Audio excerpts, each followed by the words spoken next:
What's going on, y'all? What's going on, y'all? So we back again for Love and Hip Hop Atlanta season 10, episode 17, Heir to the Throne. I think that's what it's called. Baby, Love and Hip Hop just put a nail in this coffin. I'm so sorry because when I tell you, Ashley most likely won't be reviewing this no more. All right, it literally has gotten to the point where I just don't. I don't feel the excitement, but hey, it is what it is. Let's just finish this out. First thing first, I just want to say I feel so bad for Rennie Rucci. The whole situation with the way that she was brought up, the way that she was saying how her and her brother and sister, they used to be so close, but then as they got older, they kind of like went their own way and, not really wanting to tell her kids everything that's going on with what her mother is going through, and just being in that hospital room and the brother knowing what she needs without her saying anything. That's some true siblingship, and some true love or whatever. Sometimes you can just pick up on it, and that's human decency. I just like the fact and love the fact that they are there for each other. When she was talking to him and saying that when she first talked to the mom after the accident and was like, "Mama, you gonna be okay?" And the mama basically said no or shook her head no or whatever, and she was like, "Mama has never said anything like that." And ever since then she has yet to hear her speak again. And it's really sad, especially the way that she broke down and then she just kept on saying, "I want my mama, I want my mama." It's really sad because we already know what the outcome is. I don't know if she passed away from the accident or from something else later on, but Rennie's mother is no longer here, so that was sad. I just want her to get some happiness. I really do. I want her to get some happiness some way, somehow, and I really hope that she's going through therapy, that she got a loving circle around her that is, giving her all the love and all the support till this day. I really do. Because that's a lot to deal with. That's a lot to deal with. Moving on from that, Kendra and this wedding. So last week when the episode ended, it ended with some dude interrupting, the wedding when it says, "Do somebody object?" or whatever. And as everybody put up in my comments, and as I noticed, and they made known that it was Country Wayne. That's what his name is. Y'all know who the hell his name is. Um. Anyway, he is an Instagram comedian. Okay, I know him. We all know him. He used to be funny back in the day.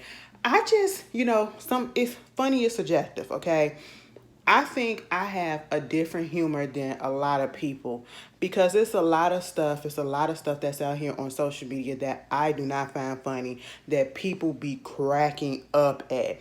Like if you go look at one of these little, skits or comedians from Instagram or social media that be posted on like the Shade Room, Neighborhood Talk, Baller Alert, or whatever, and you look at their comments on that post, people be cracking up. Meanwhile, I'm sitting here like, where am I supposed to laugh at? I'm waiting to laugh. Was this really supposed to be funny?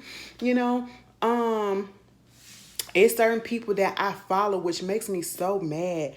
People who started off like probably a couple of years ago, or even a little bit further than that, a little like a couple of more years past that, they started off and they didn't have anything, they didn't have all the sponsorships or whatever, and they was just hilarious as hell. They was uninhibited, they just did what they had to do right off the top of the dome, and it was just naturally funny, and that's what made me gravitate towards them and made me want to follow them and just crack up so much at them. Now that they didn't get big and years has passed or whatever, they got sponsors, they got this deal, they got that deal.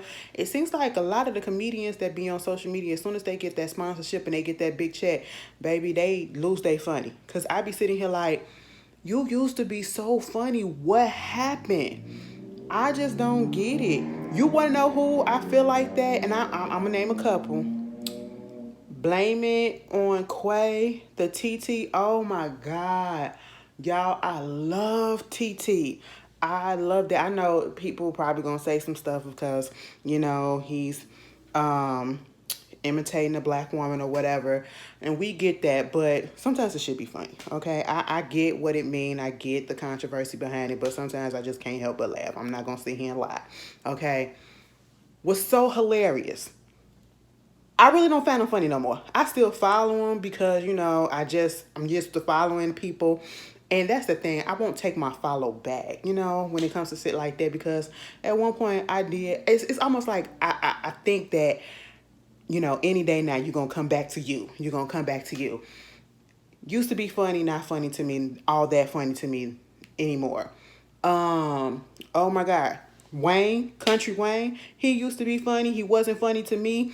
He hasn't been funny to me in a minute. The only ones that I really Drewski is funny as hell. Some people may not like him, but Drewski has been funny as hell. And he's been around a whole bunch of celebrities or whatever, and that nigga's still funny as shit. Tim Bay, funny as hell, okay? Just hilarious. Y'all put some of y'all people down that y'all really like. Put down up in the comments and let me see if I go check them out if I haven't already checked them out. But yeah, so when he got up and he did that little skit, it was a skit. It was something that Jock set up, trying to, you steal for the street. You can't be, you sure you want to do this? Because you steal for the street, you steal for the street. And that came at the worst time, given that people are already saying that he is out here cheating on Kendra, and now you doing a skit having somebody interrupt the wedding to say that you for the street talking about something. Well, even though people may think that it's tacky, they won't stop talking about this wedding. Honestly, after I turn this camera off, I won't be speaking about the wedding, so it didn't do nothing. It's gonna go right out my mind, okay? It's gonna go right out my mind. And like everybody was saying in that confessional, it's one thing to have a little joke being played in a wedding or a situation, but a joke got to have a beginning, a middle, and an end. Apply all that stuff, and we got to get a punchline. We got none of that, and it got to be funny. It was none of that. I just didn't understand what it was, and everybody else was on the same page. I mean, even Rich Dollar was like, what the fuck? It just wasn't funny. It wasn't funny, okay? And, he did the thing and they got married and, they had the reception and everything. And, of course, Erica gets some news or whatever. So therefore she just left. She didn't even go to the reception. She just left. She was like, these men just can't do us right for nothing. So this news that I just got, I'm going to just have to leave. Meanwhile, you got Carly, not Carly, I think it was, who was it? I think it was Rashida, Spice, and maybe Sierra or whatever, talking about the whole situation. And Sierra said, I'm not going to tell Kendra what's going on with this Mita chick because I don't know Mita. I don't know if she's telling the truth. I need proof. So therefore, I'm not going to say nothing. They're married now, so we just gonna let that shit go for right now. I said, well, if you're not gonna say nothing, please just shut the fuck up talking about it. Because y'all been doing this. Y'all spread this out. Talk about dragged it out for 3 episodes already about whether or not you're gonna open up your mouth and say something to this lady about her man possibly cheating on her. Okay? And then we move on from that and we see Carly Red, getting, picking up, what's her name? I guess the CEO of a record label who signed her Legacy Records. I'm gonna have to look that up. Because sometimes I be feeling like they be making up labels or whatever to make it sound like they actually doing something, but it most likely is a real label. But I'm still gonna have to look it up because I want to look and see what type of stuff they actually do, because I think the lady name was Keisha. I was thinking it was a black woman. Okay, every time we hear the name Keisha, no lie, we associate it with a black woman. It just is what it is, Keisha got off that jet. And I said, well, if Keisha is riding in a goddamn jet, she couldn't have her own car to pick her up, Miss Keisha. But all right, Carly has to come pick her up. She driving in the car, or she getting driven in the car with her daughter. Talking about the fact that she's getting signed, and, she was waiting on Spice to finish her song that they got together. I'm pretty sure it's the song that's out now. Still haven't heard it, so I'm not going to judge it because I haven't heard it. I honestly don't have no desire to hear it, but some of y'all said that it was actually kind of okay, kind of good, but I'll get to it eventually. So that happened.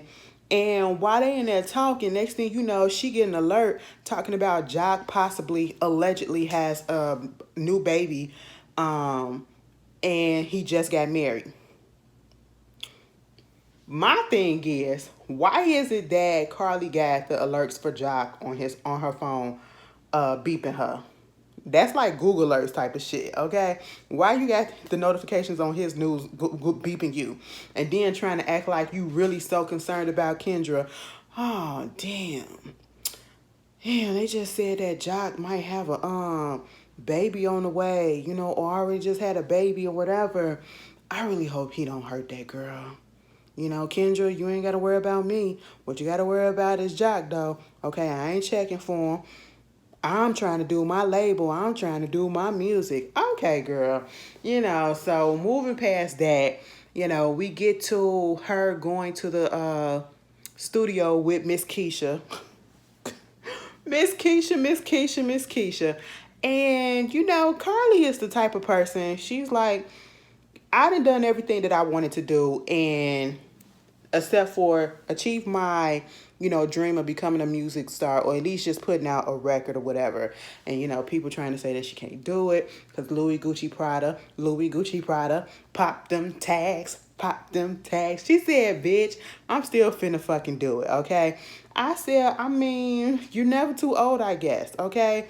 Honestly, you're never too old, okay? If it sounds good, if it's good enough, and if it hits, a hit is a hit no matter what fucking age you are. So I'm not mad at Carly. It just feels like she using it just as something to cross off a list, not something to take serious. Because if you wanted to take this music thing serious, Carly had real prime opportunity to do it. Carly was fucking around with niggas in the industry, okay, that could have put her on if she wanted to go that route. She probably didn't want to go that route, but she had the opportunity either way to make connections while with these dudes, with their people or whatever. And given who Carly tried to act like she is, she still could have made those connections herself and went on ahead and got a label, a record deal or whatever, and put a song out. She could have been had at least a couple of songs out by now. You know what I'm saying? Especially in the area, in the genre that she does, baby, those songs be successful as fuck. Okay, internationally especially, everybody loves a dance hall track, a soca track, you know what I'm saying? Everybody loves that, So you got to go to what you know. And she let the lady hear the song. Mind you, she was letting her hear a snippet of the song that has not even been mastered, or not even mastered, hasn't even been finished by Spice, because her and Spice supposed to be doing a record together. Spice hasn't finished her verse, and she still let her listen to it. Miss Lady just sitting there. I said, girl, do you know what you listening to? Your name Keisha, but you're giving me Melinda, okay? You're giving me Dorothy, okay? You're giving me Dolly, That's what you're giving me right now. But okay, she was like, that's hot. That's hot. I said, all right. Meanwhile, they had the Legacy launching, her signing party or whatever. Carly invites Rashida and Kirk and Spice and all them or whatever.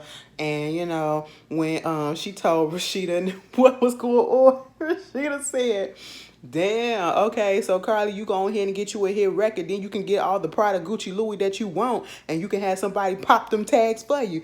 I said, now, Rashida, I ain't never really laughed at your ass, but bitch, you made me laugh when you said that shit, okay? And so when she started talking, she told Spice that she played her the song or whatever. Spice was pissed because she was like, that is not how you do things. The song wasn't even finished. That wasn't even the real song. It was a freestyle that I was trying to do, trying to get my thoughts out. And of course, because Spice is a real artist, so she's sensitive about her stuff, as they always say. And she just like, that's not professional to do. You don't release another person's music. And if you're going to release something, why play Spice part? Why not play your part?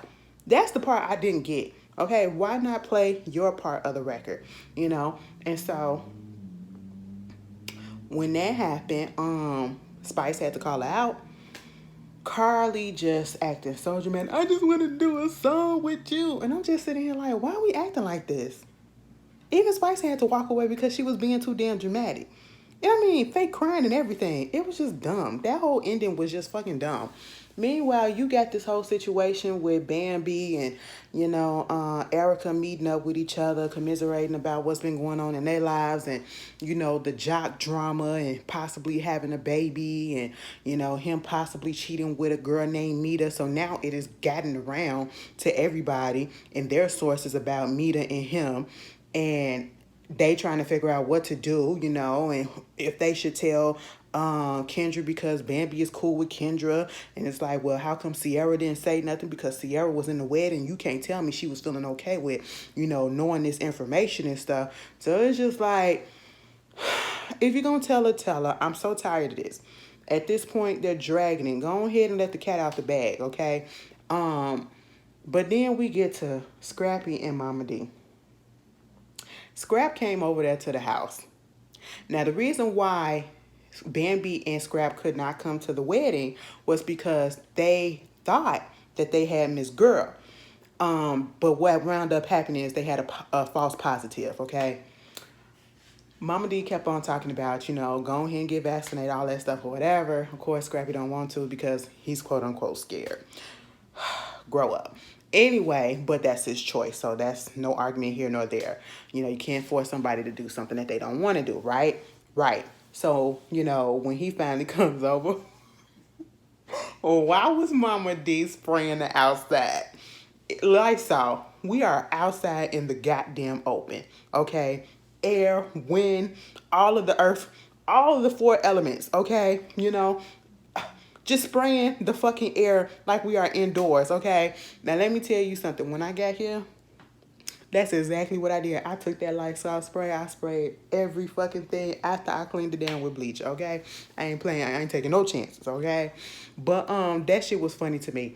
So they had a little conversation. They haven't really seen each other in a minute. She's more so concerned about the fact that she haven't seen the grandkids and she feel like it's Bambi that don't want her to see the kids. And, Scrappy said, no, that's not it. If you want to come see the kids, come see the kids. But you're going to have to talk to Bambi too because Mama D is somewhat like Marlo in the sense that they would do stuff to people and then act like the victim when they don't fuck with them no more or when stuff don't happen for them the way that they expect them to happen, Mama D has an issue with the fact that Bambi is not really talking to her or featuring her as much as she would like her to.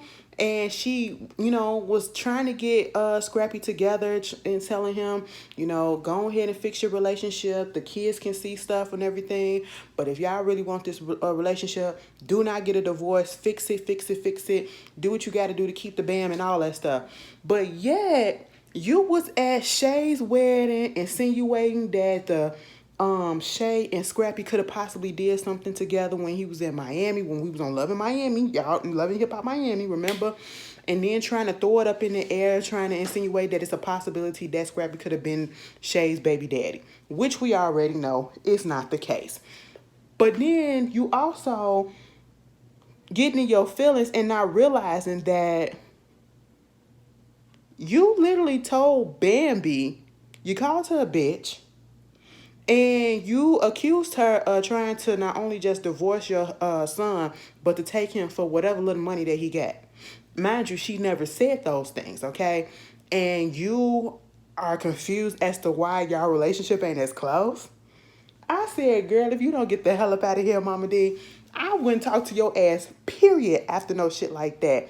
But she do eventually come over there to the house. And, of course, Bambi still talking about the same thing that she been talking about with Scrappy about him leaving and, not helping with the kids as much or whatever. And she got 3 kids. But then when Mama D come over, she complaining about not being able to see the kids. And, I can come down here, hour to come down here. You can't bring the kids up here. You ain't the only person that had 3 kids and had to take care of them by themselves and all this stuff and woo, woo, woo. Girl, if you get your act together and if you show and prove, Bambi has no problem with you coming down there and visiting them kids and taking them. That's what a grandmama do. But you be doing so damn much and you be disrespectful to that goddamn mama. I wouldn't want you around my kids either because ain't no telling what the fuck you telling them. So they come home and call me a bitch because they heard grandma call me a bitch. Ain't nobody got time for that. But They gonna be all right. That's just shit that they do for fucking TV. But anyway, I don't know if I missed anything else. Y'all tell me how y'all tell it what it was in the tell me what I missed in the comments. Okay, girl, I am tired. It's only 11. It's only 11. I'm tired. I've been up all day. And I was looking at Nope last night. And I fell asleep in the middle of it, so I turned it off. I really wasn't following it, so I'm gonna have to rewatch it later on, probably tomorrow or whatever when I'm at work. Cause y'all know when I'm at work, that's when I actually focus on shit that I'm watching. I don't know what it is. I don't know what it is. Maybe because I'm forced to sit up and just pay attention because I gotta stay alert to what's in front of me and the customers and all that stuff. But yeah, I'll watch it tomorrow at work or whatever. But that is funny. Cause I tell y'all, that's how I get my shows in that I missed the night before. If I ain't gotta review it, I don't rush to go look at them because I just save it for work to watch it at work on the desk, okay? That's how I get done with. You gotta do what you gotta do to get through all that. I mean, it can be very mundane and quiet and boring working at a library sometimes, okay? So you gotta do what you gotta do to make the day go by faster. But anyway, you guys tell me how y'all feel. And y'all have a good night, and I'll see y'all later. Peace.